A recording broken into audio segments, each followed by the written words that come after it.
Thank you for joining us, and welcome to tonight's webinar. Today's topic is how to fix and flip for big profit. For your questions, please type them in the chat box and that will be addressed after the presentation. To those who are in Facebook, please enter your questions in the comment section. And now, without further ado, here's our host, Mr. Yan Lam.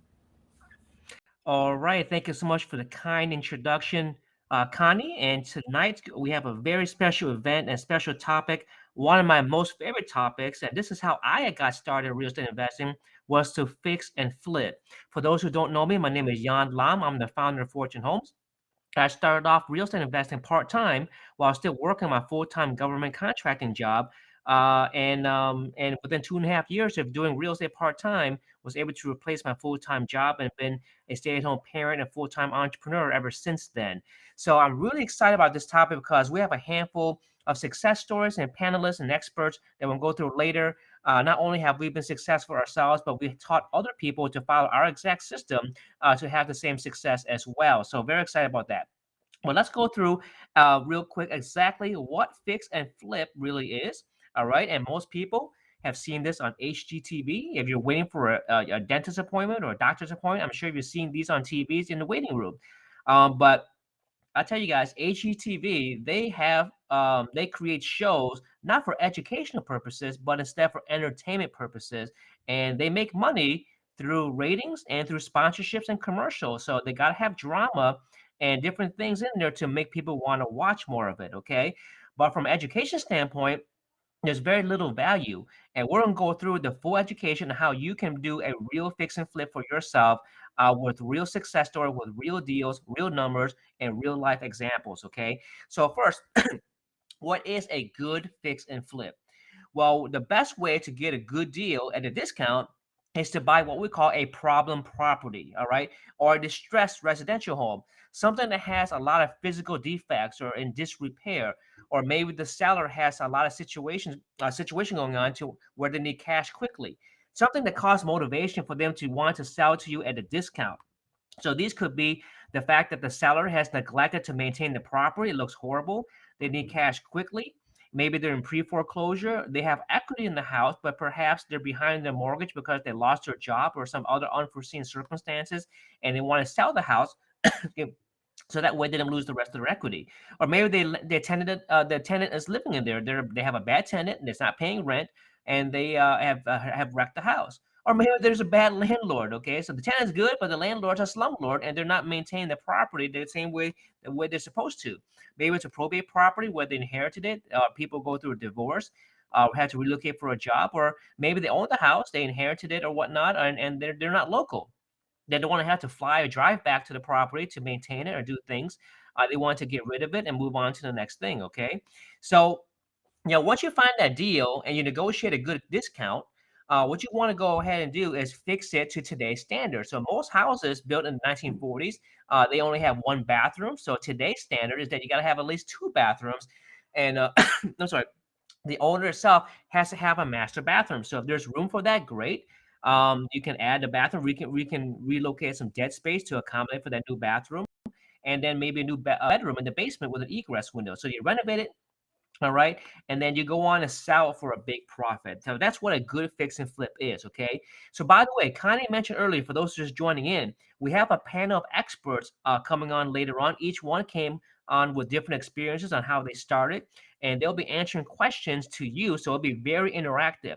So if there's any questions that's been tickling you that you want to that you have this itch to ask a question, go ahead and type into the chat now. If you're on Facebook, excuse me, go ahead and type it into the comment section, and we'll address those questions when the panel comes on a little later. Okay, so make sure you type your questions in the chat here. Okay, so here's an example. That's a theory behind buy and hold. I'm sorry, buy, fix and flip. But now let's go through an example. Here's a house that we personally did in Southeast DC. All right, you have a before and after picture. So before, you have an ugly tree in front of it that has very little curb appeal, bad landscaping, very old brick that was over 80 years old. We went ahead and changed out all the windows, removed that ugly tree, did some landscaping, painted the stairs and the concrete walkway, and also painted the brick to make it look fresh again. So even though the house is 80 years old, it looks brand new in a prime location. Okay, here's a house that we bought it as. It was a probate property, and now in DC, probate can last 2 to 3 years. So the person inheriting the property from a deceased parent, um, they can it can sit there for a while, and if it's vacant, it's in there for a while. Obviously, we're gonna have a lot of problems because the air can get stale, mold can grow, rodents and pests can come in without maintaining it, and over 2 and 3 years, going through winter, spring, summer, and fall. There's going to be problems that arise over the past year. So this house had a whole lot of problems with it.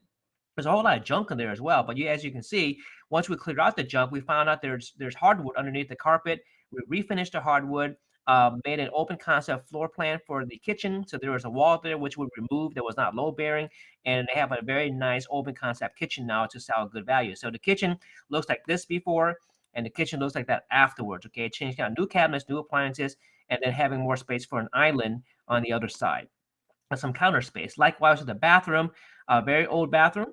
All right. We took the same bathroom, and you notice that the the toilet is sitting on the wrong side of the vanity. Usually, the toilet is supposed to be next to the vanity. So it's weird till you open the door and you see the first thing you see is the toilet, right, and then the vanity afterwards. So it's backwards to today's standards. You can see we flip flop the vanity and the toilet, so that way it's in the right position for today's standard. So let's take a look at the numbers. All right, we bought it for 145,000. The closing cost was roughly 5,000. Renovation cost was 75,000. We took about 7 months to hold it, so we took a few months to renovate the property, go through a couple of things, and then it took a couple months to be able to find a buyer and then close on it. So total hold time was 7 months. The resale cost was $21,000 for the agents, and then the seller also asked for a subsidy of $10,000. And in this price range, generally people will ask for a subsidy. Resale price was $350,000. So you subtract the subsidy, then the net's 340. And you do the math, across 7 months, our total profit was $78,000. And if you equate that to the number of months we held the property, it's $11,000 per month. So that's just one deal.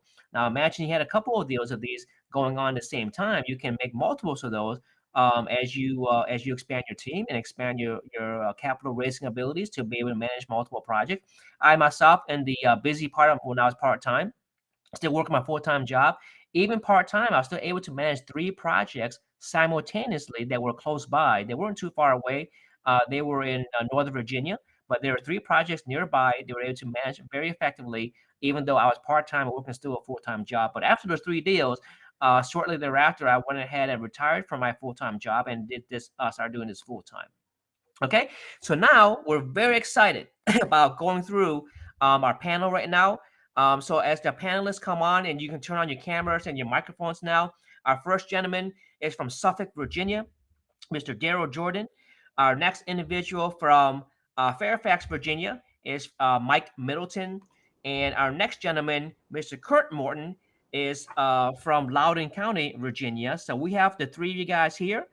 So please go ahead and turn on your cameras and turn on your microphones. And what I'm going to do now, guys, is before we go to some of these questions, I'd like to have each one of you guys introduce yourself real quick and share a little bit about yourself, so that way people know who they're talking to, what your background is, something they can relate to, and they can address questions directly to a particular person that they can relate to. So, Mr. Jordan, let's start with you, sir. Great, fantastic. First of all, can you hear me okay? Yes, sir. Great. All right. I'm Daryl Jordan with Prosperity One. As John mentioned, I used to live in Northern Virginia. I transferred down to Hampton Roads, which is where I grew up. I know the area. Cost of living is less there. And also, when I didn't find any deals up in North Virginia, I found my deal down in Hampton Roads, and that's where I've been ever since. But my background is I started in information technology. That's my background. That's what my degree is in. And when I met Jan, I was an information technology director at that time. I've been doing that for decades. I was also a bivocational pastor for 18 years. And so that's pretty much my background. I've been married for 45 years this month. And yes, we did get married when we were 10. I do have 6 grown children, however, and 10 grandchildren. I'm counting the 10th because my youngest daughter is due right now. In fact, she was due on Sunday, and we're waiting on that new baby to come. But that's my background. And I first got started in real estate investing full time or seriously. I actually toured with real estate a little bit while I was an IT director. Whenever I bought a new house, I kept the old one and rented it out for the tax advantages. Wasn't concerned about cash flow, wasn't concerned about appreciation, just wanted to reduce my taxes. But actually, I met Jan. It was back in late 2018 as a bivocational pastor. I wanted the people in my church and in my community to know about some things they may not have learned about in their homes, such as real estate investing. So I looked around Northern Virginia for someone to come and do a workshop during a conference I was having at the church. And lo and behold, I found Nhan Lam, did not know him. I thought his background was very interesting. So I went to his real meeting, met him, asked him if he would come, and he did the workshop. Did a great job. And after that, I began attending Jan's real meeting in Haymarket. And shortly after that, he started a boot camp for rehabbing. I attended that. And so pretty much the history goes from there. I found a deal down in Hampton Roads soon after that. I took that property, I rehabbed it, I did everything that Jan said to do in the boot camp, and voila, seriously, everything worked. Everything that Jan said that I should do, I did, and it really worked. And that's pretty much the history. I made that transition over into full-time, now real estate investing. And so now we still purchase distressed properties. We either flip them and some we keep now. We provide homes for people who can't buy homes, but we make it available to them. So all of the homes we purchase distressed, we rehab them all. Some we flip, some we keep. We implement the burst strategy and couple that with lease option. So that's been our history. We've got a company, we do this. Also, we run a Rehab down in Hampton Roads. I'm the market leader for Jan's organization. He's my mentor. And down in Hampton Roads, in fact, last night we had our in-person meeting. This Sunday night, we'll be having our online meeting. So we meet twice a month, once in person, once online with Team Blessing Rehab. If you want to know more about what we do and what kind of teaching we're having, just go to teamblessing.com. And I think that's me, Jan. Awesome. Good stuff. I appreciate that. Mr. Middleton, how about you, sir? Yeah. Can you guys hear me okay? Yes, I can. All right. Perfect. Hey, guys. My name is Mike Middleton, and I've been in real estate for most of my adult life.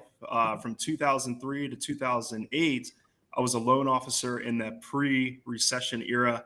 And then in 2008, I went back to college because of the recession. And I worked in property management. I got a government job after graduating. But I realized that real estate is really my passion. I couldn't sit in a cubicle, couldn't sit in an office. So I had to get outside, had to do the real estate thing. I got my real estate license in 2016. And in 2017, my wife and I met Jan and the Fortune Homes team, and we attended our first fix and flip. And really the property investment career kind of just started from there.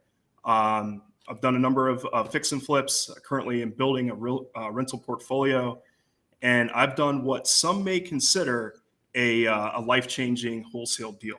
And really, we've done it. My wife and I have done it all through the education program that Jan provides. So, and last but not least, I am going to be the market leader for the Fortune Homes team in Fairfax. So all are welcome. Look forward to having you guys there, and should be a good time. Awesome. And I believe you're getting ready to start in a month or two. Is that correct, Mike? Correct. Yeah. We're finalizing a couple things. Should be ready to go by the end of September, maybe early October. Okay, wonderful. Good stuff. All right, Mr. Morton, you, sir. Yep. Hey, everyone. I'm Kurt Morton. I've been involved in real estate since about 2005. That's when I got my real estate license after graduating college. I bought a few properties kind of as rentals, kind of started cutting my teeth in real estate. And then, then the market happened in 2008. And I really felt like I kind of floundered for a few years in real estate. And and then kind of decided I needed to change my strategy. And that's when I started getting really invested in fix and flip and other types of real estate investing. I got really lucky and was at a boot camp where I happened to meet Nhan, where he was also attending that boot camp. This is before Fortune Homes was maybe a twinkle in his eye at that time. Big dreams, but we had to really prove out everything at that point. So, I as a realtor, I helped Nhan with acquiring a lot of his properties, and then reselling a majority of his properties as well since that time. And then I've also done my own flips, as well as back in 2013 started doing hard money lending. So between being a realtor, doing loans, and doing my own flips, I've been personally involved with over 200 flips at this point. Okay, awesome. And if I'm not mistaken, Kurt, you're still part-time. Is that correct? I am crazy. Well, this just means you have a great system in place, right? Good stuff. Now, I'll tell you, Kurt and I have something in common. We both have an aerospace engineering degree, so we're both nerds. Okay, and I have a passion. By the way, I love the movie Top Gun. I brought back to my college days, right? I brought back a lot of education about aeronautical engineering. So, okay, let's get back to real estate here. So we have a couple of questions here already. And what I'm probably going to do is go through a couple of these questions here and then kind of lean back to see which ones wants to take the question. First one is from Andy Wynn. He says, in my market in Northern Virginia and DC metropolitan area, these distressed houses are still way overpriced. Any advice about that? Yeah, I mean, I can grab this one unless you want it, Mike. Sure. Like I cut you off maybe. But the main thing I would say is where are you looking? Where are you looking for these properties? Because I would say generally speaking right now, you're completely correct. If you're only looking on publicly listed properties, the market is very competitive. It is extremely difficult to obtain, a property at the kind of prices that you would need to get it at to make a good profit. And that's simply because you're right. There is a lot of competition right now. And obviously the properties that are publicly listed are being sent out on hundreds and hundreds of websites, being viewed by thousands, tens of thousands of people every day. So that's a large market segment that you have to compete against. The best way to find a property right now, and really almost always, is trying to find the seller directly. The best way to get the best price for a property is to be the only person that they're talking to about selling their property. So that's, in my mind, that's the number one way, is to do your own marketing. Try to figure out a way to get in front of someone that needs to sell their house quickly, or in a distressed situation. And then I would say the second tier behind that is try to find other people that are selling off-market properties. If you can find wholesalers, especially smaller to mid-size wholesalers that maybe don't have a gigantic buyers list, I think that is also a really good place to look and build relationships.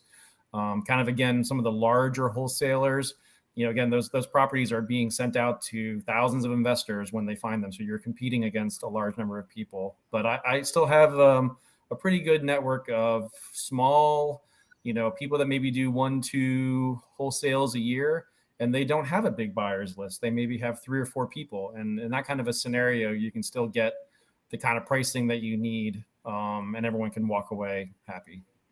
Okay, wonderful. Can I add to that? Yeah, I'd love to follow up on that. Andy, I ran into the same problem you had. I used to live up in Northern Virginia for, I don't know how many years, 15 years or so. And I personally found no deals. I looked down in Hampton Roads where I was born and raised. I lived there periodically. I've lived in multiple cities, but Hampton Roads, I know the area. And so I literally moved from Northern Virginia after that first deal I got down in Hampton Roads, and that's where I'm finding my deals. This is not out-of-state investing, but Northern Virginia is a different world from the rest of Virginia. Seriously, prices in Northern Virginia are 2.5 times what they are down in Hampton Roads. So this isn't a plug for Hampton Roads. True. Invest your money Invest all of this cash you have in Northern Virginia because you have high salaries. Invest that money down in Hampton Roads. Your money will go 2.5 times farther. Awesome. Awesome. I love it. Shameless plug here. Invest in Hampton Roads. Good stuff, Mike. Yeah, I have to piggyback off of what Kurt's saying. You know, if you're looking on the third-party websites like Redfin or Zillow or something like that, even if you're, you know, doing the search criteria as like as is properties or foreclosures, you know, if they're listed on the MLS, the realtor that's listing the property is going to get as close to market value as possible and try to list it that way. You know, you may want to narrow your focus onto, you know, distressed properties. Maybe look for, you know, some pre-foreclosure, short sale deals, inherited properties, you know, where, you know, unfortunately people have deceased and, you know, somebody from out of state has inherited the property and has become the personal representative of the property. You know, those deals are very lucrative. We're finding properties in Maryland, you know, not too far away, where we're able to rent it out for 1% what we purchased the property for. So, you know, the deals are out there. It's just you have to know where to find them, and that's what we're teaching. Awesome. And just to kind of follow up real quick, Andy Wynn also said that Southeast DC is a crime-infested neighborhood with lots of drugs and homicides. Mike, I know you have firsthand experience about this. Do you agree or disagree with that? It's, you know, it's more of a blue-collar area than Vienna, Virginia. You know, and you know, there's lower valued houses, but you know, in that kind of situation, you do have more flexibility with how much money you have to put into it, or you know, you have to buy the property for. Right. If you can find a deal, they're going to be lucrative. I mean, you know, you can find a lucrative deal in those kind of situations as well. Just like you can find a lucrative deal in Vienna, you can find a lucrative deal in Southeast DC, you know, east of the Anacostia River. So, and I think that's where you're talking. Yeah, absolutely. Southeast Navy Yard is a whole different world. So, right, and I just want to piggyback on that since that's our deal. Yes, you know what? There are certain areas with high crime, certain areas with low crime. But if the check's still cash, why not do it? Because you're not the one that's going to be renovating the house. You're going to have hired contractors. The only time you're going to be there is to make major decisions or maybe do the first inspection. But you're not going to be there every day, right? You're going to have a team who knows how to work that area and knows how to protect themselves with the drugs and then the crime and stuff like that compared to Northern Virginia. But again, someone's going to do the property and the property will sell at some price. Might as well, you know, someone's going to do it. Might as well be you, right? All right. And then we have another question here. We got Kelvin and Irie Green. The question is, what happens if you find a cheap distressed property, but the rehab is over $50K? So I guess in the context, I believe what Calvin's mentioning is that the property may be less than $50K, but the rehab is more than the actual acquisition cost. So who'd like to take that question? I'd love to take that one. Okay, Daryl, go ahead. Calvin, thanks for the question, by the way. And maybe we can talk one-on-one. I do the same thing. I buy distressed properties. I bought a distressed property for $10,000, $15,000 and how much we put? $75K into it. But if the numbers work, the numbers work. That's right. Seriously, if the numbers work, the numbers work. So typically, I'll put, even down in Hampton Roads, typically I buy distressed properties. I'll put $70,000, $85,000. I put $110,000 into a house, but as long as the profit on the other end comes out, it works. So even if I put, you know, that much rehab into it, I still reap $65,000, $57,000, $84,000, $53,000, and this is down in Hampton Roads. So I'm happy with those numbers. So if the numbers work, it doesn't matter. You want to keep your costs in purchasing it low. You want to make a good buy. You do want to watch your rehab costs. But if the flip on the other side gives you the profitability you're looking for, if it works, go for it. Awesome. Anyone else want to piggyback on that? Mike? Yeah, just a quick thing. I mean, you're going to get your profit in the purchase. You know, you want to purchase it, make sure you purchase it, you do your calculations, you make sure your numbers are correct, you know, to compensate for that larger rehab costs that you're going to, you know, face later down the road. It's all your profit is in the purchase. So. Awesome. You know, Yeah. let me pick back again. When I first got started, Jan gave us a spreadsheet, and everything I put in that spreadsheet said this was not a good deal. And seriously, I got so frustrated. I asked Jan, "What are your numbers doing underneath? Can you unlock the spreadsheet so I can see what you're doing?" And I understood that you do need to buy very well, and then with your rehab costs, if the numbers work, the numbers work. So go with it. Don't be afraid of the rehab costs. And I agree with Mike. You're going to make your money when you buy. So you want to make sure you buy a good deal.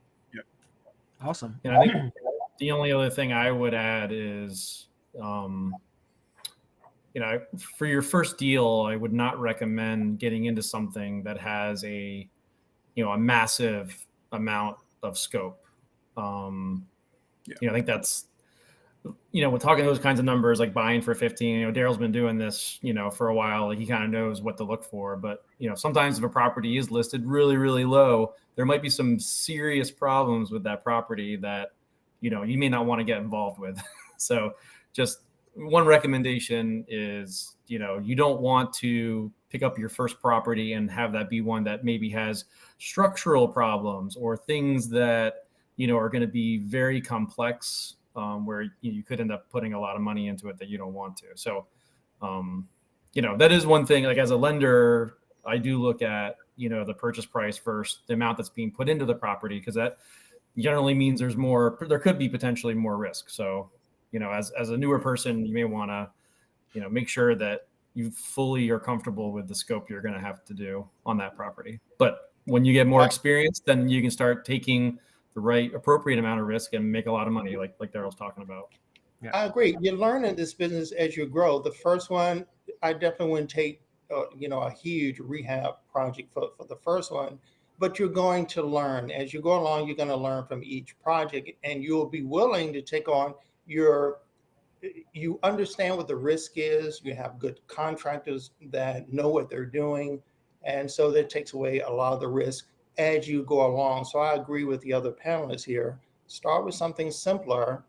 And then as you gain more experience, then you can experiment with houses that need more rehab. In my experience, the more rehab, the more profit.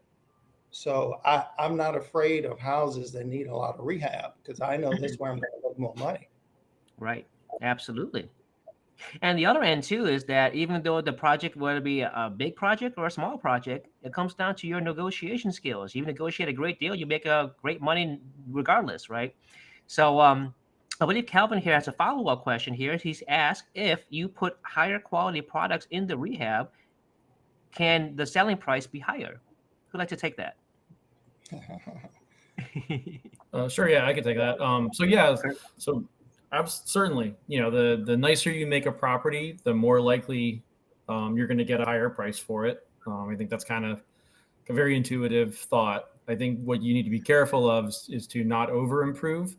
What I like to do, and what you should be doing with whoever you're working with to help determine the resale value of a property, you should pick the top 2 or 3 properties that have the price point that you're going to try to get, and then look at the finishes that those people have done and kind of compare that to what you're thinking about doing. If those places have, old repaint, maybe like repainted cabinets and Formica countertops and, mixed white and black appliances, you don't have to go, quartz, granite, stainless steel, the whole shebang. You can, make some smart decisions on your material costs. But if those comps have, marble, everything, and, gold leaf, fixtures, right? You need to make sure you're putting into the same level that neighborhood demands for the price you want to get. So that's what I like to do. It's just, copy what other people do to make money. Essentially, what works out pretty well. Most of the people in IT love to copy and paste, right? Yep. Good stuff. Anyone else want to take on that? I would say be careful of over rehabbing. I mean, the ARV is the ARV. We as investors, we would love to get a much higher price than the ARV says it is, but you need to trust the ARV. So rehab to what the ARV number says you can get, and you'll stay safe. Awesome. Mike? Yeah, just in short, I agree with what the panelists are saying. You certainly don't want to over improve. You want to match what is being done in the rest of the community. Just like Kurt was saying, pick the highest, the quality, or sorry, pick the few properties that have sold for the highest, and what are they doing? What are they doing to get their number? If that's the number that you're targeting, then pretty much follow suit. Kind of mirror what they've done to improve their homes. Awesome. And I want Yeah. to piggyback on that also is that, the ARV is the ARV, as Daryl said. And don't forget, when you sell the house, it has to appraise. So if there are no comps that you're trying that he's trying to shoot for something higher than ARV, and there's no comps that support that, that thing is not going to appraise, and the person who's buying the house will be able to get a mortgage for the price that you want. So you would have over improved for nothing. All right. So you don't want to gamble. You want to do your due diligence and know it works and stay in the margins of where you need to be based on what has sold and what past performance has indicated in the marketplace. Now, the market is the market. You can't control it. You can't control the market forces. You just have to And just cooperate. because a property is sold for the highest amount doesn't mean that investor made the most profit. So that's Right. another thing to keep in mind too, is, True. sometimes there are instances where it's maybe better to do a lower grade rehab that's going to cost a lot less, and then you can sell it for less, but potentially still make more than another rehabber would have, putting in a lot higher end materials or doing more upgrades than than they needed to. Right. Okay.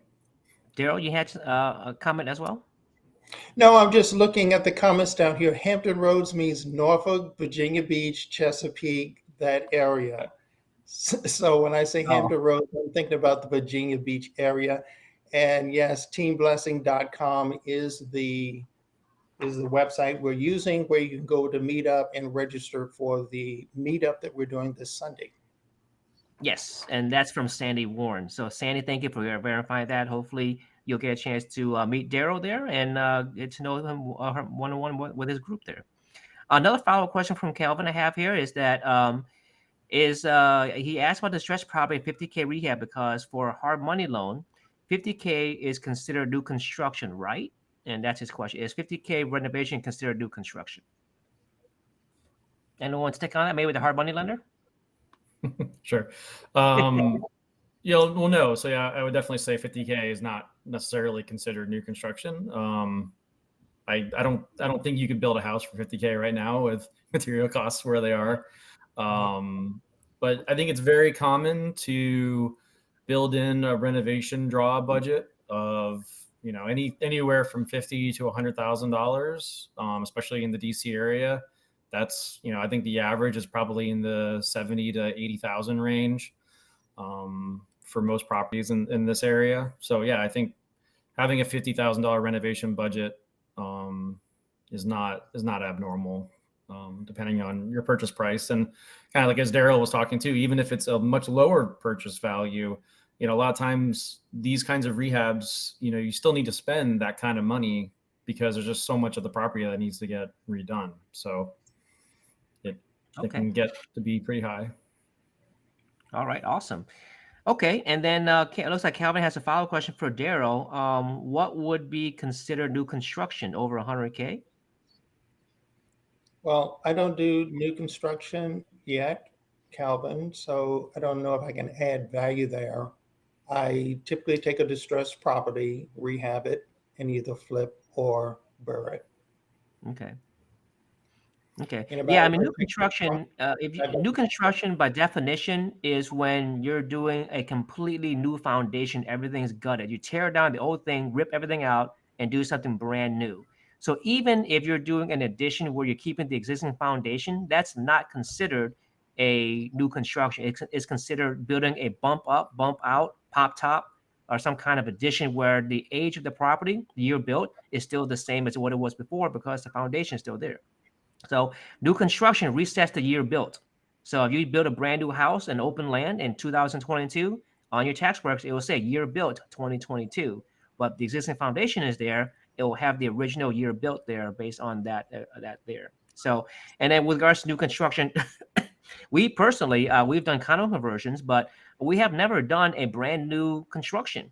Condo conversions is just simply taking one unit and turning it into multiple units, and we're building everything brand new, but we're still keeping the existing foundation. So the year Oh, built is the same, but everything is brand new in the house. hmm. The party walls are the same, the foundation is the same. We may underpin it to make the ceiling a little higher for the basement, but everything in there, joists, floors, kitchens, 2x4s, electrical, plumbing, mechanical, everything's brand spanking new, like a new construction, but it's not considered new construction. I've actually looked at new construction because I have land, and I compared new construction to rehab, and the profitability for me when I looked at it was higher with rehabbing. So I didn't That's see, I postponed new construction even though I've got land to do it on because fix and flip is more profitable, at least in right. my case. And new construction has a little bit more headache when it comes to permits and zoning approval as well compared to regular fix and flips. Okay. All right, and Calvin had a comment say, "Okay, I understand now, so that's great." He's also said, "I was told the rehab cost over 50K was considered new construction for hard money lenders. Thanks for the information." So, Calvin, my feedback to you about the hard money lender: if the hard money lender is saying that, they may not know what they're doing, so stay away from them. Okay, what I've learned in the past when I first started is I had a bad experience of using a bad hard money lender who didn't know what new construction was, exactly the same way you're saying. And we ended up failing in that project because they did not give us a renovation draw when they were supposed to, because they didn't quite understand what a foundation slab was. I told them the slab is done or the foundation is done, and they refused to give the next draw because they had no idea what the difference between a foundation wall and a concrete slab was on the ground. So they had no idea what they were talking about from a construction standpoint. So if you're going to use a hard money lender, make sure you use one who understands the construction process. So that way they give you a draw for your next milestone. Otherwise, your project will sit still there waiting for them. All the while, they charge you interest every single month on the loan you took out from them. All right. In fact, you can talk to Kurt. He's a hard money lender in Northern Virginia, and he can definitely give you some good guidance there once you have a good deal for him. And since he's done his own fix and flips, his personal experience and second opinion will be priceless in making sure that your deal is profitable. Because he doesn't want to lose money either, and he'll loan money based on the risk factor that you're presenting to him on that deal. Okay, so I don't see any other questions. I know there's some other people typing, but as they're typing, I want to ask a question for you guys here. Now, each one of us has gone through what we call the first deal anxiety, and everyone goes through the first deal stress in different ways. Could you guys please share your personal experience about your first deal? What kind of anxiety and stress did you have, and how did you overcome it? So let's start with Daryl. Wow, I don't know. Looking back on, I think I had less stress than I thought I would have. I really don't know why. Maybe with your great training, Jan. But Well, but I that's pretty true. much, I pretty much went through the process as you taught, and there were no major hiccups. I mean, I learned a lot doing the first one. I mean, we wanted an open concept, so I remember us taking walls down in the middle, and that's where I learned that wow, we needed a LVL beam in the middle to support the roof. So I learned about that in the process. But I don't know. I don't know of any single anxiety point. I pretty much did what you taught. I went about the process. I wanted to learn in the process, and I did. I calculate all the numbers in the beginning, and it pretty much came out about the way I expected it to. We kept the rehab numbers down, and we were able to sell the house for actually more than what the realtor said that he thought we could. And so I was very happy with that first one. I gained experience, made some money, and that gave me the confidence to go on to do the next one. Absolutely. You know what's amazing is that when you have knowledge, the fear level goes down. And so I'm glad we were able to help prepare you for that first deal. My first boot camp, I got some information, but not enough to make me comfortable. So I had personal anxiety in the first one. But I'm glad that after our experiences, we put it together a much more robust curriculum to help new people who've never done this before to be able to do it confidently without much worry. Here's the other thing. I wasn't doing this alone. I had a network. I had you, Jan, to go back to. I became a part of the RIAs down here. There are two RIAs down here, and one of them has been around for 75 years. And I was really delighted that the experienced other investors in the room gladly offered their help. I was really surprised by that. I thought they kind of hold back on their knowledge. Everybody told me exactly what I needed to know, where I needed to go, and it was relatively smooth. Awesome. Good stuff. All right. How about you, Mike? Any first deal anxieties that you want to share and how you overcame that? Yeah, I can tell you about the first deal. I was dealing with a seller who was going through the foreclosure process, and it was just kind of, I guess, the anxiety where it was like, am I going to be able to get this done? Also, save this person from foreclosure. It was very devastating for her, but we did it in the end. And to attest to what Daryl is saying, I had the systems in place, the numbers were correct, the support was awesome, and we got through it. I still talk to this lady today. So that, just overcoming that and the result just gave me more confidence to go out and do it again. So absolutely. Awesome. Good stuff. How about you, Kurt? Yeah, so I did my first flip in 2013. It was a single family home in Springfield. So I think for me, there were a couple of key factors.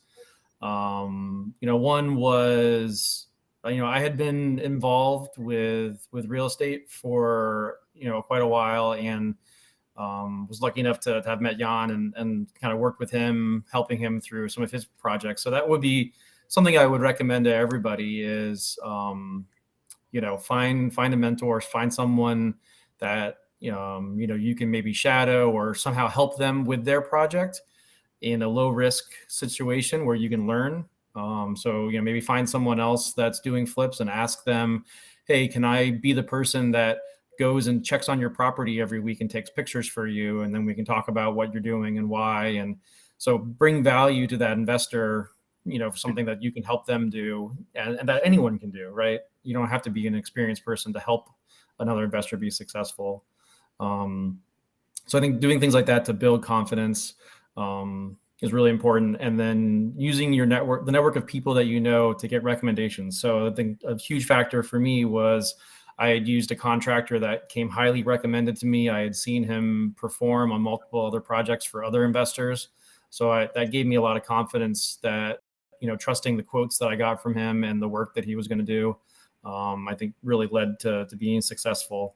And one of my big lessons from that first project was, I made the mistake of thinking I needed more support and more help from people. So I actually brought on additional partners to kind of spread out my fear and my risk of how much I was investing. And really what ended up is I did not need them at all. Essentially what happened was me and one other investor did 95% of the work and split the profit 4 ways because we knew what to do, and so I would say, get some confidence by, working with other people, get recommendations on contractors to make sure they're going to do a good job, and then have confidence, in yourself. So It was a good first project, but, it was frustrating to have to share that profit when I felt like we did it. I did everything almost. Good stuff. Good stuff. Great lesson there. And it looks like Mr. Calvin Green also asked for Kurt, your information as well. I guess it's hard money left. If you don't mind typing your contact information in the chat tool for Sure. everybody, that'd be great. Likewise, Mike, if you don't mind typing your contact information in the chat tool as well, and Daryl, you too as well. So that way everyone has your contact information. I type in mine as well. And then if anyone has any questions or any further questions from this actual event, feel free to contact us. We're here ready to help because we make money through doing deals with our network. We make money through joint ventures. We make money through financing, contracting. For us as Fortune Homes, we have a construction company. We provide cabinetry, we provide materials, we provide mentorships and training. We do it all. So there's always a little bit of something that everyone needs to be successful here in real estate investing. So feel free to type in all your contact information there in the chat tool, so that one everyone can go ahead and get that information there. So with that, I don't see any more questions on Facebook or on Click Meeting here. So gentlemen, as you finish typing your contact info, I want to first thank you for joining us. I know each one of you guys are very busy, but you took the time out of your busy schedule on this Wednesday afternoon in the middle of a thunderstorm. Thank goodness our Wi-Fi didn't go out, right? To be able to join us here to share this wealth of knowledge. This event is being recorded. It'll be posted on Facebook forever, so people can go back and reference it at any time they need to. If you have a friend or a colleague who knows and they need to hear this information, make sure you refer them to our Facebook page at facebook.com/Fortune Homes Team, and then they'll get this webinar recorded there. And feel free to type comments and questions and share it and like it and so forth as well. So with that, I'd like to go ahead and talk about our next event. Next month, we actually have a special guest speaker as well. And then we're going to be talking about buy and hold. So today we talk about fix and flip. Next month, we're going to talk about buy and hold. We have a special guest speaker who manages hundreds and hundreds of properties in the DC metropolitan area. Please click on the red button on top where it says register here. So that way you can reserve your spot now. And then you can secure your spot, and we'll have a great event next month with our guest speaker. So buy and hold is the key to wealth generation and wealth over time, but at the same time having a life. So property management is another component that we'll talk about in addition to buying a great rental property. So with that, everybody, thank you so much for joining us. I hope everyone got some insight from our panelists. For Mr. Jordan, Mr. Middleton, Mr. Morton, thank you so much again for your wonderful time and wonderful insight. And it's a blessing to see each one of you guys here on this meeting. So thank you very much. God bless, and we'll see everyone on next month's webinar. Thank you very much.